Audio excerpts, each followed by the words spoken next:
nossa conversa política hoje é com um veterano das urnas. Ele que não tem vergonha de assumir sua origem política, assim como não mede palavras para mostrar que rompeu de vez com o passado para trilhar um novo caminho. Eu tô falando do vereador Marco Antônio, o Chico Preto. Conhece? O que te levou a optar aí por arriscar aí, digamos assim, esse voo mais alto para o Senado? Pô, legal. Essa pergunta me dá a oportunidade de falar aí com milhares de pessoas. Primeiro, o momento que eu vivo. Eu tenho 49 anos de idade, sou advogado, estou no 4º mandato de vereador, passei 8 anos na Assembleia, então eu me sinto amadurecido para assumir uma responsabilidade maior. E que responsabilidade é essa? É falar pelo Amazonas na Câmara Alta, né? Na Casa Legislativa, talvez mais importante do país, na casa onde todos os estados têm o mesmo tamanho, que é o Senado Federal. Todos os estados brasileiros têm 3 representantes. Entender que o momento também requer coragem para que você seja uma opção para as pessoas que moram no Amazonas, amazonenses, brasileiros que moram aqui. Por quê? Porque aí é um fato. Nos últimos 4 anos, Álvaro, as operações, principalmente de Polícia Federal, alcançaram todos os nossos senadores. Nós temos 3. Os 3, em algum momento, foram citados em delações premiadas e envolvidos em escândalos que a Polícia Federal vem investigando. Então não é digno que alguém que receba a confiança do povo amazonense chegue ali e esqueça de falar, de influenciar pelo povo amazonense. Não é digno que ele chegue ali e busque negócios, busque armações, falcatruas para se dar bem, mas colocar o nome do Amazonas na lama da vergonha e da corrupção. Isso não é digno. Então, eu quero ser para as pessoas uma opção. Estou preparado, minha ficha é limpa e haverei de dar conta do recado lá em Brasília. Eu me sinto preparado para a missão. Agora, não sei se isso acontece contigo, eu olho a política muito de perto há um certo tempo e eu falo isso com todas as pessoas que eu entrevisto. A gente observa e constata, né, um descrédito muito grande da classe política. Isso em algum momento bate no político também? Por exemplo, como você, que vem aí nessa... Você rompeu com vários grupos ao longo da tua vida, né? Pois é, eu não tenho vergonha alguma de dizer que em determinado momento da minha caminhada eu estava muito próximo ao Braga. E aí o Braga tinha um grupo, um núcleo, junto com o Omar Aziz, foram governadores 8 anos, então eu estava ali muito próximo. Mas quando eu entendi que esse grupo e essas 2 figuras, que são figuras exponenciais, são líderes, não representavam mais para mim a mudança que eu continuo a buscar na política, o que eu faço? Eu saio pela porta da frente. Assim como eu entrei... Não brigou, né, Chico? Não, eu disse claramente que passo a discordar, discordo de atitudes, discordo de encaminhamentos. E quando você discorda, se você fica ali, você passa a convalidar. Sim. Então eu saí para não convalidar o que estava acontecendo. Eu digo assim, porque você pode romper a relação política, mas pode manter a relação Álvaro, natural, né? Pois eu te digo o seguinte, que hoje eu não tenho sequer relação de amizade.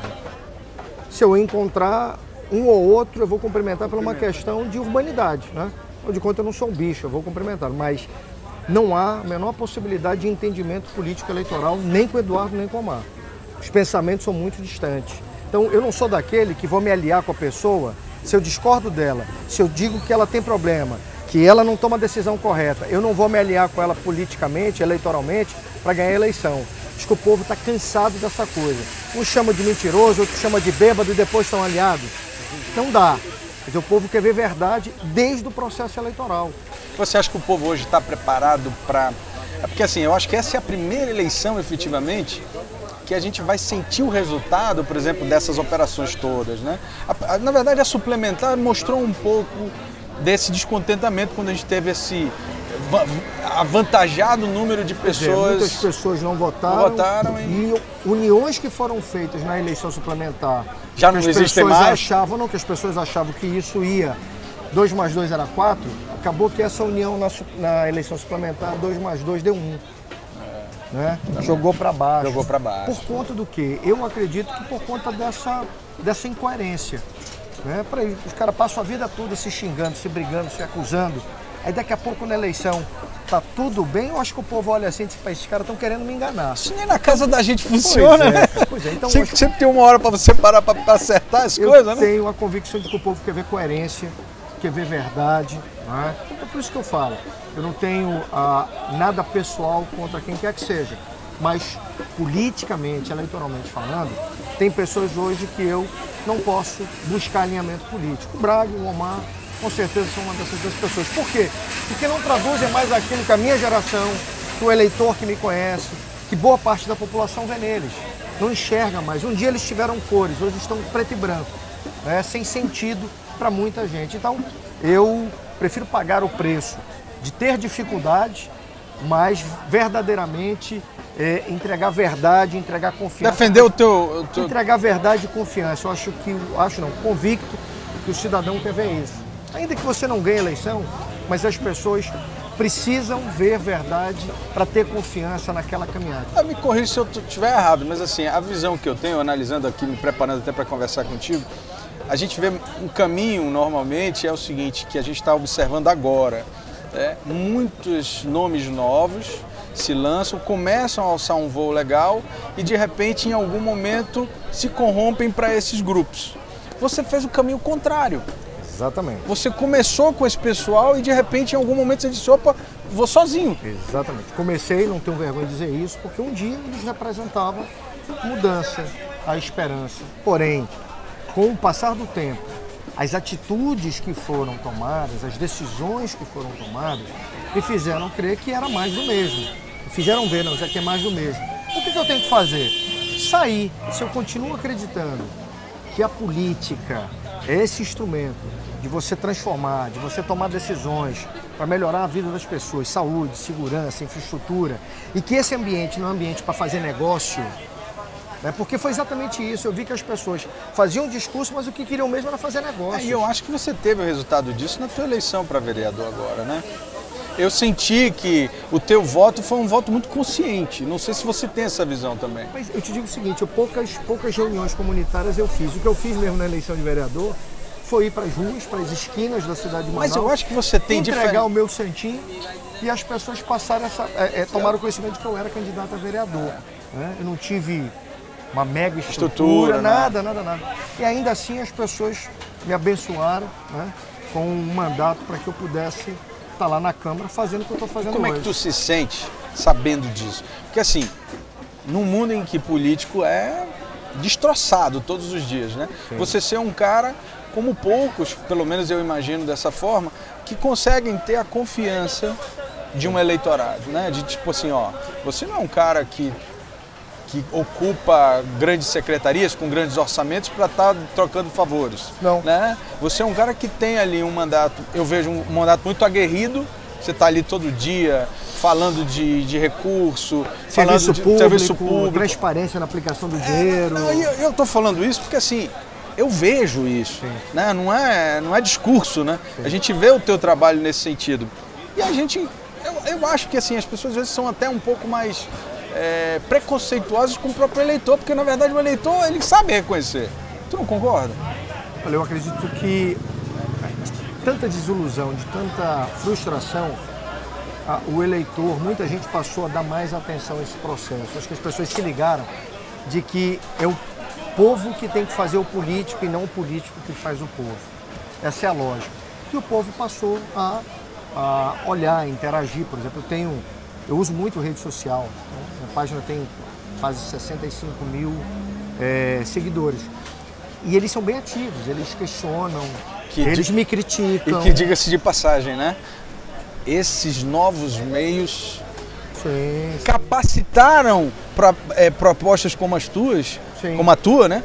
De ter um espaço para falar. Sim. Porque se dependesse das grandes corporações, vocês não teriam, né? É o seguinte, que a base do meu eleitor é aquele cara que quer ver vereador, um político, fiscalizando o dinheiro dele, apresentando boas propostas, deixando claro que ele está ali não para fazer negócio, não para se vender, para se trocar por cargo, por secretaria, por tapar buraco. Aquela história, muita gente sabe o seguinte, eu peço, na minha relação com a prefeitura, eu faço muitas demandas de serviços públicos. Encaminhamentos que chamam, para tapar buraco, para uma limpeza, aquela coisa toda, porque as pessoas me procuram para isso. Mas as pessoas sabem que eu não vou negociar ou vou me trocar para fazer isso. Ou seja, deixar de Isso criticar. é obrigação da prefeitura. O povo está pagando, o povo paga imposto para que a prefeitura faça, né? Então eu não vou chegar lá barganhar, dizer, olha, resolve isso para mim que agora eu vou fechar os meus olhos, para não falar que estão gastando muito com publicidade, para não falar que está faltando remédio, para não falar que tem que terminar as obras que estão paradas, ou seja, eu não troco as coisas, eu não faço essa barganha. Então, eu deixo isso de forma clara e essa verdade que eu tenho entregue para o cidadão, acho que tem sido bem absorvida. O cidadão tem absorvido isso e tem visto uma coisa que eu considero fundamental, verdade. Eu não quero que as pessoas concordem comigo 100%, Álvaro. Claro. Não quero, né? Quero que as pessoas até divirjam de mim, para que eu possa melhorar.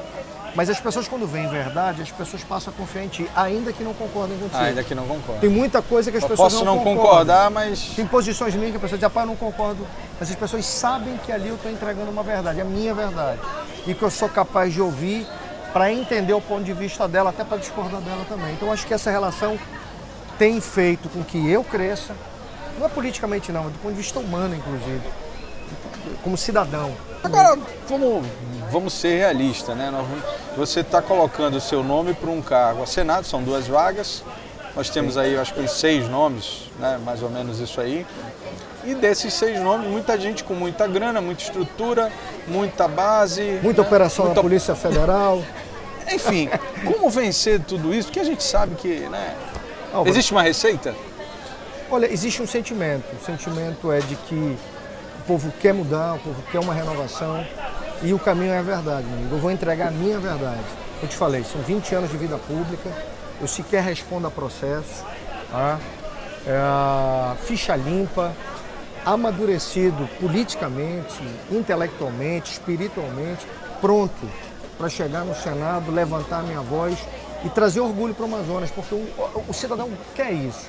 O cidadão quer alguém que possa lhe dar orgulho, defendendo pautas que o Amazonas tem pela frente. Álvaro, depois de 16 anos, agora, esse ano, que conseguiram dar uma notícia de que o Centro de Biotecnologia da Amazônia passou a ter uma personalidade jurídica. 16 anos. Que absurdo isso. Onde é que estavam os nossos senadores, hein, Álvaro?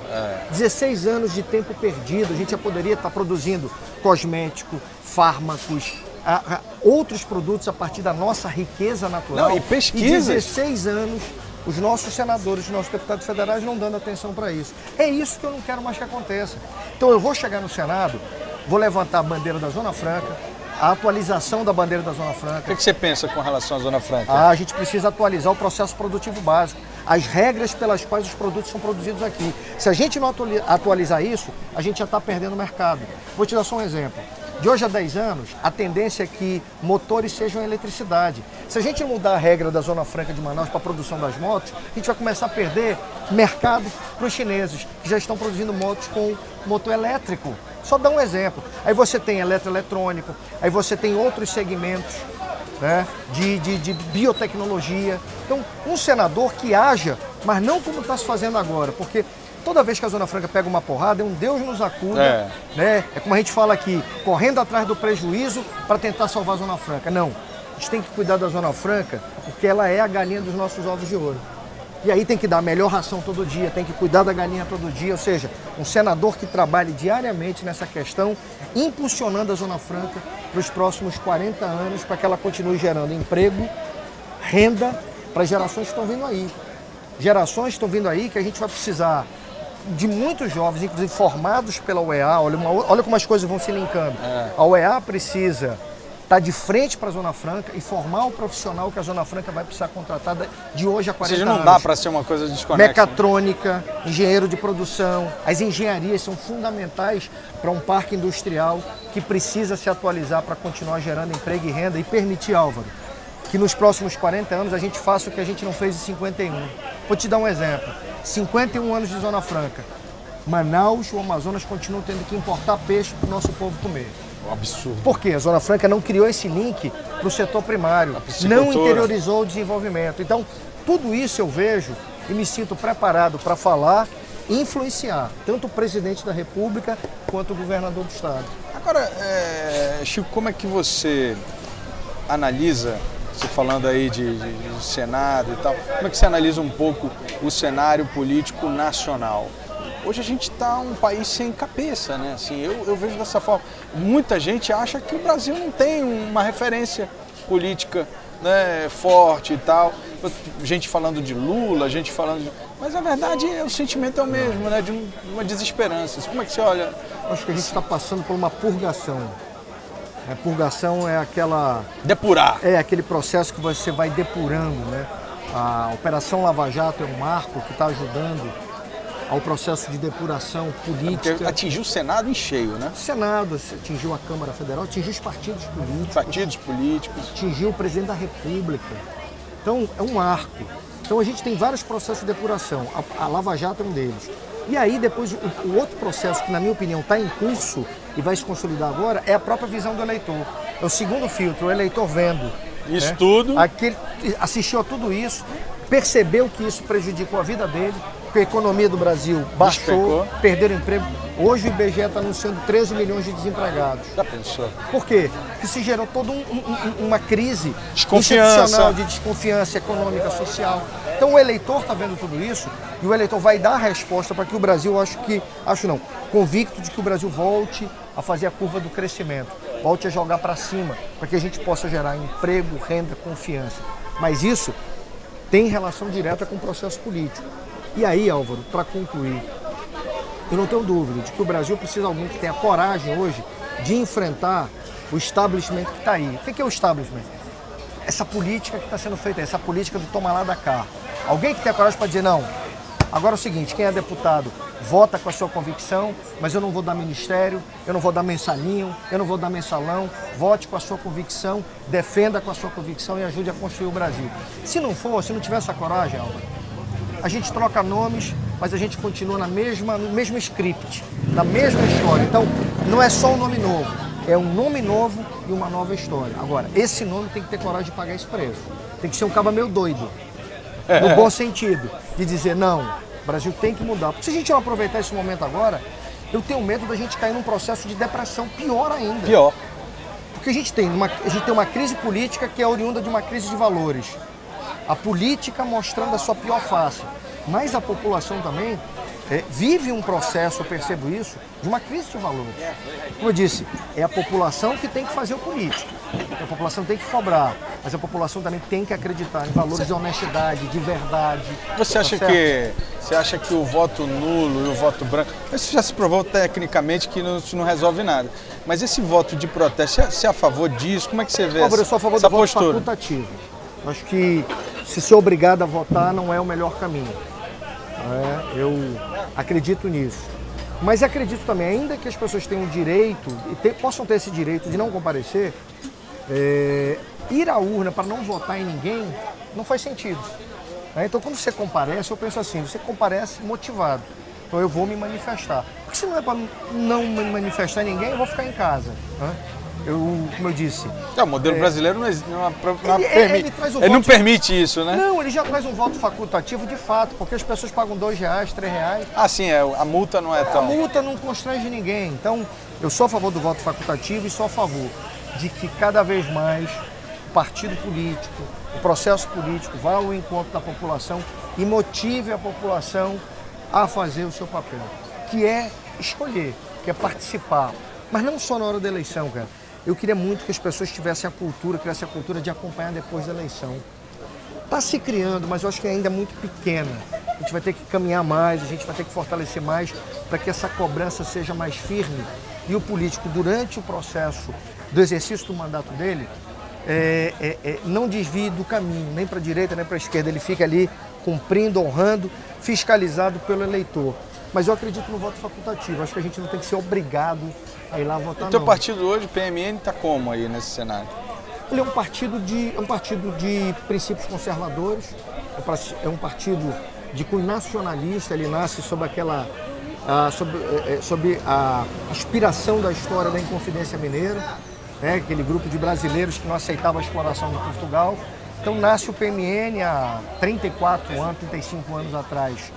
E o PMN continua aí, um partido pequeno nacionalmente. Partido pequeno nacionalmente, no Amazonas é um partido, eu diria, que tem um nível razoável, nível médio, porque a gente elegeu prefeito, a gente tem vereador na capital, no interior. E nesse momento, para a presidência da República a gente não tem candidato. A decisão foi não ter candidato e liberar os seus filiados para que pudessem olhar aí para o pleito, os candidatos que estão sendo postos aí e que se identificassem com ele, né? Escolhessem, brigassem pelo seu candidato, levando aí, estado a estado, a proposta daquele que lhe convenceu a ser o mandatário maior desse país. E como é que está vocês aqui para o Amazonas? Você que ainda não definiu, né? Institucionalmente, o PMN não vai apontar um candidato. Isso vai ficar a cargo de cada afiliado buscar a sua identificação. Eu acho que eu já dei uma dica aqui do que eu vou fazer. Sim. Eu quero um presidente firme, transparente, que não é perfeito, mas que tenha coragem de tomar decisões que o Brasil está precisando. Pulso firme, o Brasil está precisando de ordem. O Brasil está precisando de ordem para poder alcançar o progresso. Sem esse pulso firme, meu amigo, eu não vejo saída, não.